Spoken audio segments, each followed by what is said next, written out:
اگر اسی حالت میں تمہاری موت آ گئی تو قیامت کے دن کس حال میں کھڑے ہوں گے تم؟ کس حال میں کھڑے ہوں گے؟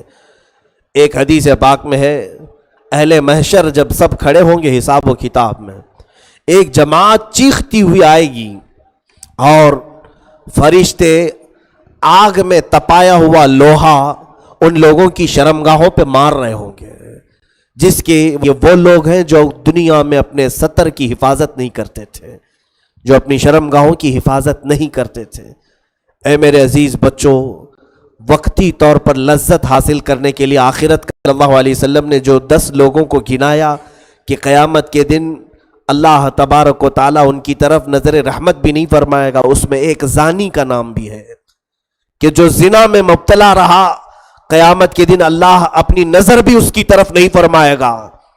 کیا تم ایسی بلا اور ایسی ہولناکی اپنے اوپر مول کر کے دنیا سے جانا چاہتے ہو؟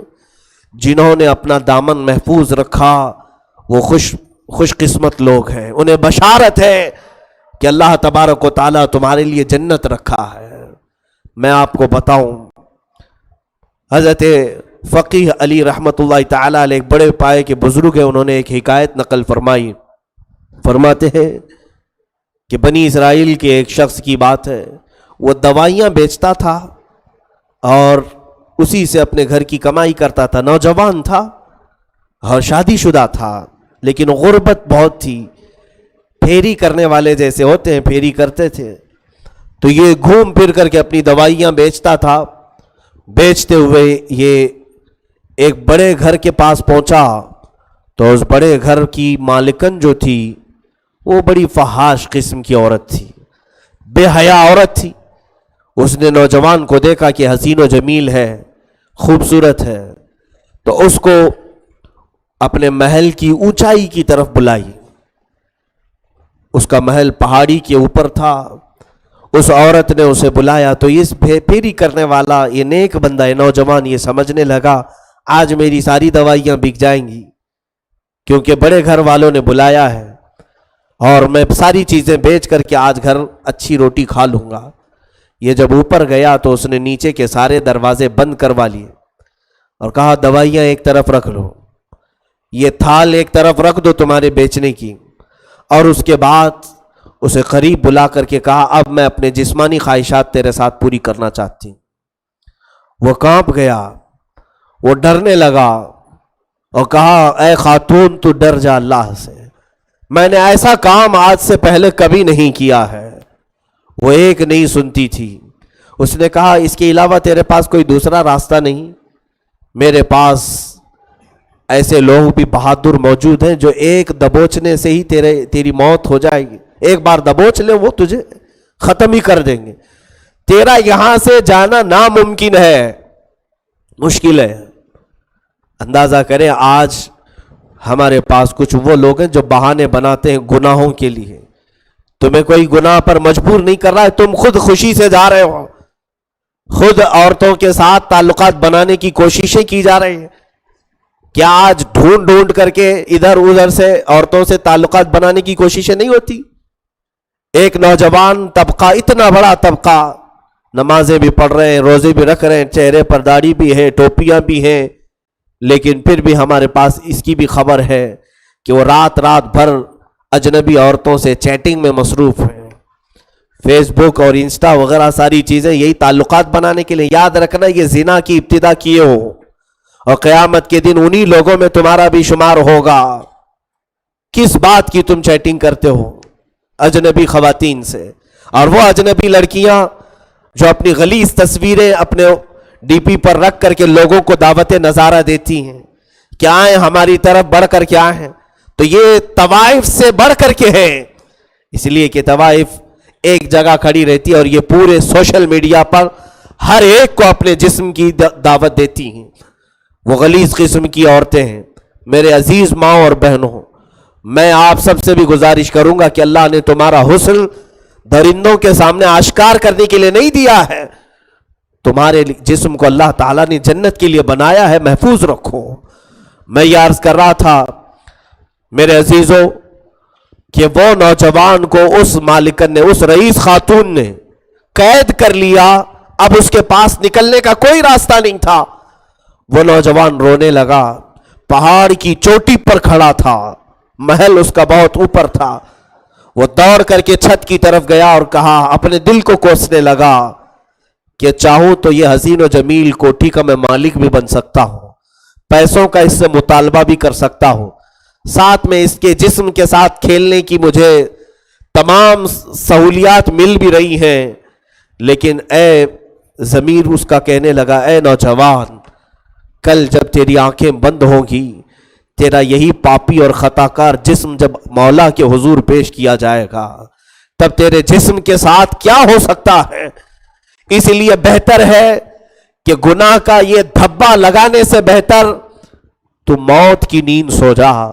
یہ سوچ کر کے وہ پہاڑ کی چوٹی کے اوپر سے چھلانگ لگا دیا، اتنے اوپر سے چھلانگ لگایا کہ وہ نیچے زمین پر آئے تو اس کی ہڈیاں ٹکڑے ٹکڑے ہو جانی چاہیے، لیکن روایت میں ملتا ہے رب تبارک و تعالیٰ نے فوراً جبرائیل امین کو بھیجا، جبرائیل جاؤ اپنے پر بچھاؤ اس کے نیچے، اور وہ بندہ گر کر کے ختم نہ ہو جائے، اس لیے کہ وہ میرے خوف سے اوپر سے چھلانگ لگایا ہے۔ اللہ رب العزت نے اسے فرشتے کے ذریعے سے مدد فرمائی اور صحیح سلامت وہ باہر نکل کر آیا، اس کی دوائیاں وغیرہ سب ختم تھی۔ کافی طویل حکایت حضرت علامہ فقی علی رحمۃ اللہ تعالیٰ علیہ فرماتے ہیں کہ جب وہ اپنے گھر پہنچا، اپنی بیوی سے ملاقات کیا، بیوی نے پوچھا آج کتنی بکری ہوئی، کتنا مال بکا، دوائیاں کہاں ہیں؟ کہا آج بک گئی لیکن پیسہ کسی نے نہیں دیا۔ وہ کیا کہتا کہ میں کہاں پھنسا تھا، بیوی کو اس چیز کا کوئی ملال نہ ہو، اس نے نہیں بتایا۔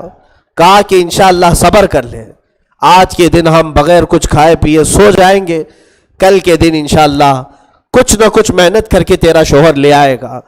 وہ رات ہو گئی تو خاتون نے کہا آس پڑوس والے سب دیکھیں گے، اگر آج ہمارے گھر میں چولہا نہ جلے تو سب کو شک ہوگا کہ ہمارے ہاں فاقہ چل رہا ہے، کیا کروں؟ شوہر نے کہا چولہا جلا دے، ایسی ہی اس میں آگ لگا کے رکھ تاکہ لوگوں کو آس پڑوس والوں کو پتا چلے کہ ہمارے گھر میں بھی کھانا بن رہا ہے۔ چولہا جلا کر کے یہ دونوں شوہر اور بیوی بغیر کھائے پیے بستر پر سو رہے تھے۔ رات کے وقت ایک پڑوس خاتون آئی، کہا مجھے تھوڑی آگ کی ضرورت ہے، کچھ کوئلے چاہیے۔ اس خاتون نے کہا جاؤ چولہا جل رہا ہے اس میں سے لے لو۔ وہ پڑوس والی عورت چولہے سے کچھ کوئلے لیتی ہے اور چلنے لگتی ہے اور کہتی ہے اس گھر والی خاتون سے کہ تم دونوں مزے سے سو رہے ہو، تمہارے چولہے پر تو روٹیاں جلنے کو آ گئی ہیں، کیا کر رہی ہو؟ یہ فوراً اٹھ کر کے جا کر دیکھتی ہے تو کئی روٹیاں تیار ہیں اور ایک روٹی جلنے کے قریب آئی ہوئی ہے۔ کون بنا رہا ہے یہ روٹیاں؟ کون یہ روٹیاں وہاں پر رکھا ہوا ہے؟ اور ساتھ ہی مزیدار سالن وہاں رکھا ہوا ہے۔ اس شوہر نے اٹھایا اور کہا کہ یہ اللہ کی طرف سے نعمتیں ہیں، مولا کے حضور بندہ جب ایک بار اپنے آپ کو بچاتا ہے ہر طرح سے وہ رحمان دروازے اس پر کھول دیتا ہے۔ اس بیوی نے کہا میں نے آج آپ کا مقام سمجھ لیا، رب ذوالجلال کی بارگاہ میں تمہارا بڑا مقام ہے، تم بہت عزت والے ہو، کیوں نہ اللہ سے تم یہ مانگ لو کہ اللہ تعالی ہمیں اس غربت کی چکی سے آزاد کر دے اور ہم مزے سے اچھی زندگی گزار لیں۔ اس نے کہا میری بیگم اسی پر صبر کر لے، یہ اچھا ہے۔ اس نے بہت اصرار کیا، اب تک میں دیکھ رہی ہوں کہ اللہ تعالی تمہاری تمام چیزیں اتار رہا ہے، تمہاری ضروریات کو، ایک بار تو دعا تو کر لے۔ رات کے وقت اٹھا اس نوجوان نے دعا کیا، مولا میری بیوی چاہتی ہے کہ ہم مزے کی زندگی جئیں، بقیہ زندگی خوش و خرم جئیں۔ تو رات کے وقت اس نے دیکھا اس کے سرانے کے پاس کچھ قیمتی ہیرے گرے ہوئے ہیں۔ اس نے اپنی بیوی کو اٹھایا، وہ سوئی ہوئی تھی، اٹھ جا، تو نے کہا میں نے مانگا اور اللہ نے دے بھی دیا۔ اس خاتون نے جاگ کر کے کہا نہ نہ نہ، میں نے غلط کہا، میں خواب دیکھ رہی تھی، قیامت کا منظر قائم ہے، حساب کتاب ہو گیا۔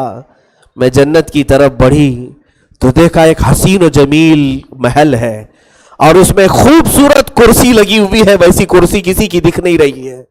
میں نے پوچھا یہ کس کی ہے؟ تو فرشتوں نے کہا یہ تیرے شوہر کا محل ہے اور تیرے شوہر کی یہ کرسی ہے، لیکن میں نے دیکھا اس کرسی میں بہت ہول تھے، کچھ سوراخ پڑے ہوئے تھے، جس پر بیٹھنے کے بعد ایک عیب لگتا. اس خاتون نے کہا جنت کی اس کرسی میں یہ عیب والی کرسی کیسے آ گئی, یہ عیب والے سوراخ کیسے آئے؟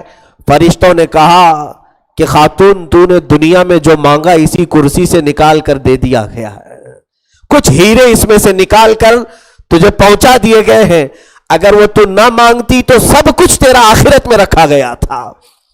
میرے عزیزوں یہ طویل حکایت ہے, میں صرف یہاں پر اتنی بات عرض کرنا چاہتا ہوں, جنہوں نے اللہ کے لیے اپنا جسم محفوظ رکھا رب تعالیٰ نے دنیا میں بھی انہیں سرخرو رکھا ہے, انہیں باعزت رکھا ہے.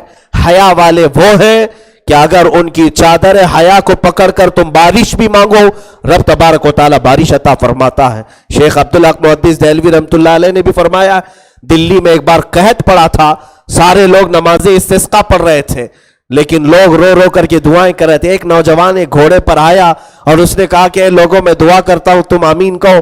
اس نے گھوڑے پر ایک سامان پر کچھ چادر اڑا کر رکھا تھا, چادر کے اندر ہاتھ ڈال کر کے دعا کیا, تھوڑی دیر میں پوری جھما جھم بارش شروع ہوئی. علماء بھی تھے وہاں پر, بہت سارے فقہا بھی تھے. پوچھا انہوں نے, اے نوجوان تو کون سے وظیفے کرتا ہے, کون سے اعمال کرتا ہے؟ اس نے کہا کچھ نہیں, اس گھوڑے پر جو دیکھ رہے ہو یہ سامان نہیں, اس میں میری ماں بیٹھی ہوئی ہے. میری ماں وہ ہے جس نے بچپن سے لے کر آج تک اس کی ایک جھلک بھی کسی اجنبی نے دیکھا نہیں ہے, اور یہ اللہ کی بارگاہ میں اپنی ماں کو مقبول سمجھتا ہوں جس نے اپنے حیا کی ایسی حفاظت کی ہے. میں نے صرف اللہ کی بارگاہ میں سے یہ دعا کی, اے کریم خدا اگر میری ماں کی حجاب اور پردے تجھے پسند ہیں تو اس کے دوپٹے کی برکت سے تو آسمان سے بارش نازل فرما دے. اللہ نے قبول فرمایا. عزیزان گرامی وقار, تمہارے پاس اگر کوئی ایسی نیکی ہے تو اللہ کے حضور تم اس کو وسیلہ بھی بنا سکتے ہو. بخاری شریف کی حدیث ہے, رسول کریم صلی اللہ علیہ وسلم نے فرمایا کہ 3 نوجوان ایک جگہ پھنس گئے تھے, پہاڑ کی چٹان کھسک کر کے آ گئی, وہ پناہ لینے کے لیے کہیں بیٹھے تھے, ایک پہاڑ کی بڑی چٹان غار کے منہ پر آ کر گر گئی, ان کی جیتے جی قبر ہو جاتی. تینوں لوگوں نے کہا ہم اپنی اپنی زندگی کا کوئی اچھا عمل اللہ کی بارگاہ میں پیش کر کے دعا کرتے ہیں. سب دعا کر رہے تھے, میں تفصیل میں نہ جا کر صرف ایک ہی دعا بتاتا ہوں. ایک نوجوان اس میں یہ تھا, اس نے اللہ کی بارگاہ میں یوں عرض کیا, اے مولا تو بہتر جانتا ہے, میری ایک چچیری بہن تھی جس کا میں عاشق تھا اور وہ میری عاشقہ تھی, ہم دونوں ایک دوسرے سے محبت کرتے تھے, ہمارا معاشقہ تھا. ایک بار میرے گھر والے بھی اور اس کے گھر والے بھی سب باہر چلے گئے, سوائے ہم دونوں کے کوئی نہیں تھا گھر میں. ہم دونوں کے جسموں کے ملنے کا وقت آ گیا تھا, ہم دونوں ایک کمرے میں قریب ہو گئے, لیکن اچانک مجھے تیرا خوف آ گیا. اے رب ذوالجلال مجھے تیری یاد آ گئی, جسم میں کپ کپاہٹ طاری ہو گئی.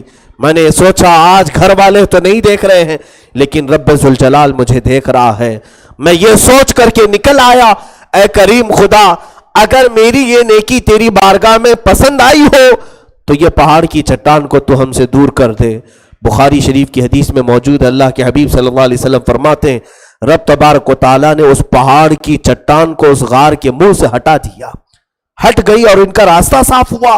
آج ہم پر آئی ہوئی بڑی بڑی بلائیں مصیبتیں یہ پہاڑ کی چٹانوں سے بھی زیادہ ہے, لیکن ہمارے پاس کیا ایسی کوئی نیکی ہے جس کو لے کر ہم عرض کریں مولا ہم بھی رات کے وقت کسی نے ہم کو گناہ کی دعوت دی تھی, ہم صرف اور صرف تیرے خوف سے اس کے پاس نہیں گئے تھے. عرض تو کر کے دیکھو مولا تم پر آئی ہوئی بلاؤں کو بھی ٹال دے گا, ختم فرمائے گا. آج تو بڑھ کر کے گناہوں کی طرف جا رہے ہیں لوگ, خواہشات کے دلدل میں پھنسے ہوئے جا رہے ہیں. آج کا دن پورا زنا کے طور پر منایا جا رہا ہے. میں اپنی بچیوں سے کہوں گا, بعض ہمارے بڑے لوگوں نے اس کو یوم حیا کہا ہے, بہت ہی اچھا ہے. یہ ویلنٹائن ڈے نہیں ہے, یوم حیا ہے, حیا کا دن ہے. بچیاں اپنے گھروں سے یہ پیغام دیں نو ویلنٹائن ڈے. ہمارے اسلام میں, ہمارے مذہب میں, ہمارے تقدسات میں ایسے فحش رواج کا کوئی حصہ ہو ہی نہیں سکتا. اگر تمہاری خواہشات ہیں اپنے ماں باپ سے کہو شادی کروا دیں, نوجوان جائیں نکاح کا پیغام بھیجیں کسی کو. لڑکیاں, یہ ایک بات آپ کو میں بتا دوں, نکاح کے متعلق ہمارے ہاں جو سست روی ہے اور بہت سارے جو خرافات لائے گئے, اللہ کے حبیب صلی اللہ علیہ وسلم نے تو یہ فرمایا تھا نکاح کو اتنا آسان کر دو کہ زنا کرنا مشکل ہو جائے. نکاح کو آسان کرو کہ زنا کرنا مشکل ہو جائے. اور یہاں بات ایسی آ گئی کہ زنا کو آسان کر دیا گیا، نکاح کو بہت بھاری بنا دیا، اتنا مشکل کہ نوجوان جس کو کہو شادی کیوں نہیں کرتے، ابھی سیٹل ہو رہے ہیں، ابھی پیسہ جمع نہیں ہوا ہے۔ اس کا مطلب یہ ہے بہت سارا پیسہ جس کے پاس ہے وہی نکاح کر سکتا ہے، باقی سارے زنا ہی کریں گے معاذ اللہ۔ میرے عزیزو، آج ہم یہاں پر صرف نصیحت کر سکتے ہیں، اس لیے کہ ہم ایسے ملک میں رہ رہے ہیں، ایسے ملک میں رہ رہے ہیں جہاں پر ایک طرف اس چیز کو برا بھی سمجھا جاتا ہے، فحاشی کو، زناکاری کو برا بھی سمجھتی ہیں ہماری حکومتیں، لیکن ساتھ میں یہ لائسنس بھی فراہم کرتی ہیں۔ طوائف کے پاس لائسنس ہوتا ہے جسم بیچنے کا، اور یہ کیسی بات ہے، شراب پر یہ پابندی بھی لگاتی ہیں ہماری حکومتیں، ڈونٹ ڈرنک اینڈ ڈرائیو، تم راستے پر شراب پی کر کے گاڑی نہیں چلا سکتے، تو شراب بیچنے کا لائسنس بھی یہی فراہم کرتے ہیں۔ ہم ایسی حکومتوں کے درمیان ہیں جہاں بچنا چاہو گے تو صرف تم اپنے آپ سے بچ سکتے ہو، تمہیں یہاں روکنے والا کون ہے؟ اس لیے میرے عزیزوں، میری بھی بات صرف ریکویسٹ تک ہو سکتی ہے، میں تمہیں حکم نافذ کرنے والی حیثیت نہیں رکھتا۔ اے میرے عزیز بچوں، جوانوں اور بچیوں، آج کے دن شیطان تمہیں بے حیائی کی طرف بلا رہا ہے، آج کھلے فحاشی کی طرف بلا رہا ہے۔ جن نوجوانوں تک اسلامی تعلیمات نہیں گئی ہے، ہمارا یہ میسج ان تک فارورڈ کرو، ان تک پہنچاؤ کہ تم اپنے جسم کو غلاظت کے دلدل میں نہ ڈال دینا، ورنہ یہ دھبے صرف اور صابن کے پانی سے بھی نہیں دھلے جاتے ہیں۔ ایک بار تمہارے حیا پر، تمہارے پردہ عفت پر جب داغ لگتا ہے تو پھر یہ جلدی کوئی دنیا کا پانی دھل کر صاف بھی نہیں کرتا۔ عزیزان گرامی وقار، زنا کی مذمت میں جو احادیث کریمہ آئی ہیں، میں نکاح کے متعلق کہہ رہا تھا نوجوان بچوں سے کہ جس کی عمر ہو جائے اس کا نکاح کر دیا جائے۔ رسول پاک صلی اللہ علیہ وسلم نے فرمایا 5 چیزیں ایسی ہیں جس میں تاخیر کرنا گناہ ہے۔ ایک حدیث میں 3 چیزیں آئی، 3 چیزیں ایسی ہیں جن میں تاخیر کرنا گناہ ہے۔ ایک، نماز کا وقت ہو جائے تو نماز پڑھنے میں تاخیر کرنا۔ دوسرے، جب کسی کی موت ہو جائے تو جنازہ اٹھانے میں تاخیر کرنا گناہ ہے، جلدی اٹھایا جائے۔ تیسرے، جب بچی جوان ہو جائے، بالغ ہو جائے تو اس کے نکاح میں تاخیر کرنا گناہ ہے۔ گناہ بڑھتا جائے گا، بچیوں کے اچھے رشتے آئیں، پڑھائیں لکھائیں، میں اس کے خلاف نہیں ہوں۔ کیا شادی کرنے کے بعد بھی اگر وہ پڑھ سکتی ہے، اپنی پڑھائی کو جاری رکھ سکتی ہے، تو اس میں کون سا اعتراض ہے، کون سی خلاف بات ہے؟ لیکن ان کے گھر جلدی بسائے جائیں، اس لیے کہ شیطان ہمہ وقت دماغ پر سوار رہتا ہے اور غلیظ خیالات انہیں ڈالتا ہے۔ اسی طرح نوجوان لوگوں سے بھی، اور جو بڑے لوگ ہیں، یہ نکاح کو آسان بنائیں، نکاح کو آسان کریں۔ ہم نے تو مسجدوں میں نکاح پڑھانے کے لیے سلسلے میں بارہا کہا ہے، بہت زیادہ خرافات سے اپنے آپ کو بچاؤ، ہلکے انداز میں نکاح کرو۔ رسول پاک صلی اللہ علیہ وسلم سے پوچھا گیا سب سے زیادہ برکت کون سے نکاح میں ہوتی ہے؟ اللہ کے حبیب صلی اللہ علیہ وسلم فرماتے ہیں ان اعظم النکاح برکتن ایسرہ مؤونتن۔ اللہ کے پیارے حبیب صلی اللہ علیہ وسلم فرماتے ہیں سب سے زیادہ اس نکاح میں برکت ہوتی ہے جس نکاح میں خرچہ کم کیا گیا ہو۔ جس نکاح میں خرچہ کم کیا گیا ہو وہ نکاح میں سب سے زیادہ برکت ہوتی۔ ہاں، آپ اپنے اعتبار سے جس طرح سے دعوت دینا ہے دعوت دیں، لوگوں کو کھلائیں پلائیں، لیکن عام غریبوں کو یہ نکاح بھاری نہ پڑنے لگ جائے۔ بعض امیروں کے بڑے بڑے اس طرح کے چونچلوں کی وجہ سے غریبوں کی شادیاں مشکل ہو گئی ہیں، اس لیے کہ لوگ بڑوں کو دیکھ کر کے اب یہ سوچنے لگے کہ ہماری بھی شادی ایسی ہی ہونی چاہیے جیسے ان کی ہوئی۔ تم نے بہت ساری رسم و رواج اور خرافات کو جنم دیا ہے۔ اللہ کے حبیب صلی اللہ تعالیٰ علیہ وسلم اور ان کے اصحاب شادیوں کے لیے ہمارے لیے بہترین آئیڈیل اور نمونہ ہے۔ بہرحال آج کے دن میں سب سے یہی گزارش کروں گا، بچوں سے بچیوں سے، اس برے رسم و رواج کا کلی طور پر بائیکاٹ کریں۔ جب کسی سے زنا ہو جاتا ہے تو اس کی کتنی خرابیاں جانتے ہیں؟ 15 مصیبتیں اس پر اللہ نازل فرماتا ہے۔ 15 مصیبتیں ایسی کہ 5 دنیا میں، 5 قبر میں اور 5 حشر کے دن۔ یہ بڑی طویل ہے، پوری کسی اور وقت عرض کرتا ہوں۔ یہ زنا کبیرہ گناہوں میں سے ہے کہ اللہ کے حبیب صلی اللہ علیہ وسلم کی بارگاہ میں کسی صحابی سے بھی ہو گیا تو حضور نے نہیں فرمایا جاؤ توبہ کر لو سب ختم ہو جائے گا، بلکہ انہیں حکم دیا کہ انہیں پہاڑ کے اوپر سے نیچے گراؤ اور ان پر سنگساری کرو، پتھروں سے بارش کرو۔ ماعز اسلمی رضی اللہ تعالیٰ عنہ صحابہ، وہ ہمارے ہمارے سروں کے تاج ہیں، وہ آنکھوں کے ہمارے نور ہیں، لیکن ان کی خطائیں ہمارے لیے عبرت رہیں۔ سنگسار کیا گیا تو ماں و شما کا حال کیا ہے میرے عزیزو؟ یاد رکھنا اللہ رب العزت تمہارے ہر چیز کو، ہر فعل کو دیکھ رہا ہے۔ یعلم خائنۃ الاعین وما تخفی الصدور، اللہ تعالیٰ آنکھوں کی خیانت کو بھی جانتا ہے اور دلوں میں گزرنے والے حالات کو بھی دیکھ رہا ہے۔ وہ بچے اور بچیاں جو اپنے گھروں سے ماں باپ کو بول کر گئیں کہ آج کالج ہے، ہمارے کلاسز ہیں، فلاں جگہ جانا ہے، ملنا ہے، اور پھر ماں باپ کو دھوکہ دے کر کے اگر اپنے معشوق اور اپنے محبوب کے ساتھ رنگ رلیاں منانے کی کوشش کر رہے ہیں، ہو سکتا ہے کہ تم نے اپنے ماں باپ کی آنکھوں کے پر دھول جھونک دیا ہو، تم نے اپنے بھائی بہنوں کو چھپ کر کے اپنے جسم کو غلیظ کر لیا ہو۔ یاد رکھنا جس خالق نے تمہیں پیدا کیا وہ ہر لمحہ تمہیں دیکھ رہا ہے، ہر آن تمہیں دیکھ رہا ہے۔ جس وقت تمہارا بدن آشکار ہوتا ہے اس وقت بھی رحمان تمہیں دیکھ رہا ہے۔ بلکہ یہ فرمایا گیا ہے کہ جب ایک نوجوان جوڑا بغیر نکاح کے ایک دوسرے کے جسم کے قریب ہوتے ہیں، فرماتے میرے آقا صلی اللہ علیہ وسلم اہتز العرش، اللہ کا عرش ہلنے لگ جاتا ہے۔ اہتز عرش الرحمن، رحمان کا عرش اس وقت ہل جاتا ہے۔ یہ اتنا بڑا پاپ ہے، یہ اتنا بڑا گناہ ہے۔ میرے عزیزوں، آج لوگ کیا سمجھتے ہیں کہ سب کرنے کے بعد رو رو کر کے یہاں آئیں اور سب دھل لیں۔ یاد رکھنا اگر اسی حالت میں تمہاری موت ہوئی، کیونکہ میرے آقا فرماتے ہیں زنا کرنے کے وقت ایمان اٹھا لیا جاتا ہے، ایمان اٹھا لیا جاتا ہے۔ بنی اسرائیل کے ایک ایسے شخص کے متعلق حدیث پاک میں ترمذی شریف میں بھی موجود ہے کہ ایک نوجوان، ایک بڑے پیسے والا، وہ ہر دن ایک نئی عورت کے ساتھ اپنے بستر کو گرم کرتا۔ ایک بیچاری مجبور عورت ایک دن اس کو مل گئی، وہ خوبصورت بھی تھی، پیسوں کے لیے لوگوں سے سوال کر رہی تھی، اس کو لے آیا، اپنے گھر میں بند کر کے بستر پر اسے لٹایا اور کہا پیسے بھی دوں گا، ساری چیز۔ جیسے اسے لٹایا وہ تھر تھر تھر کانپنے لگ گئی، اس کا جسم پیلا پڑ گیا۔ اس نوجوان عورت سے اس نے پوچھا کہ کیا بات ہے، کیوں ڈر رہی ہے؟ سماج سے، پبلک سے، لوگوں سے اتنا ڈرتی ہے تو؟ اس خاتون نے کہا نہیں، لوگوں سے میں اتنا نہیں ڈرتی، میں میرے پیدا کرنے والے خالق سے ڈر رہی ہوں۔ آج سے پہلے کبھی میں نے اپنے جسم کو ایسا غلاظت میں نہیں ڈالا۔ اس نوجوان کو ایک بات اتنی لگی، کہا کہ تیرے پاس مال ہے، پیسے ہیں؟ کہا نہیں وہ خاتون کہتی ہے میرے پاس تو ایسا ہوتا ہے اگر دوپہر کا کھا لیا تو رات کا نہیں کھا پاتی، رات کا کھائی تو صبح کا کھانا نہیں ہو سکتا۔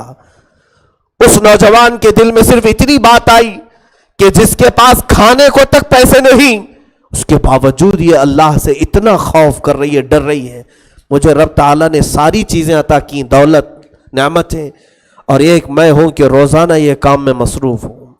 اس نوجوان نے ڈر کے مارے اس کو اٹھایا اور کہا تو چلی جا، آج میرا دل نہیں کر رہا ہے۔ فوراً اسے اٹھا کر کے پیسے دے کر بھیج دیا، رونے لگا، توبہ کی، اے رحمان میں نے اپنے جسم کو غلاظتوں میں ڈال رکھا تھا، ایک نوجوان بچی کی زبان سے جو الفاظ نکلے وہ مجھے بدلنے کے لیے کافی۔ ابھی وہ باتیں کر ہی رہا تھا کہ ملک الموت آ گیا اور اس کی روح نکال لیا، اسی حالت میں اس کی موت ہو گئی۔ وہ نوجوان کا انتقال، وہ شہر میں مشہور تھا کہ یہ ایسے ایسے کرتوت کرتا ہے۔ لوگوں میں جب بات پھیل گئی جنازہ اٹھانے کی، بڑے لوگوں نے کہا کہ ایسے آدمی کا کیا جنازہ اٹھائیں، بہتوں نے کہا کہ نہیں چلو کچھ تو ہے۔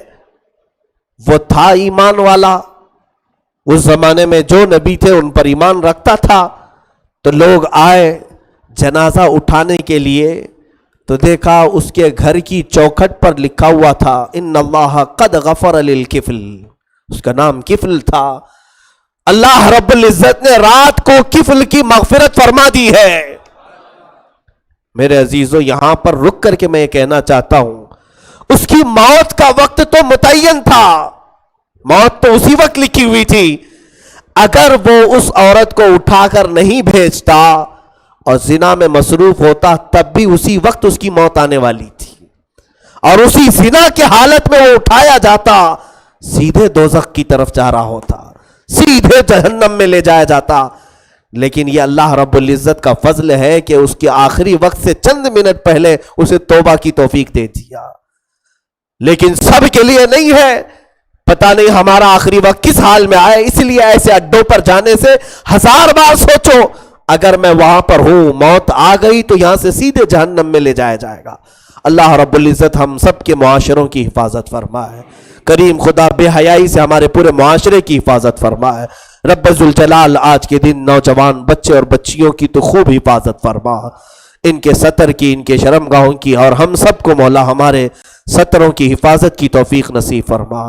ہمیں ایمان پر زندہ رکھ، ایمان پر خاتمہ فرما. رب ذوالجلال کہنے سننے سے زیادہ عمل کی توفیق عطا فرما. وآخر دعوانا الحمدللہ رب العالمین. السلام علیکم. السلام علیکم ورحمۃ اللہ وبرکاتہ.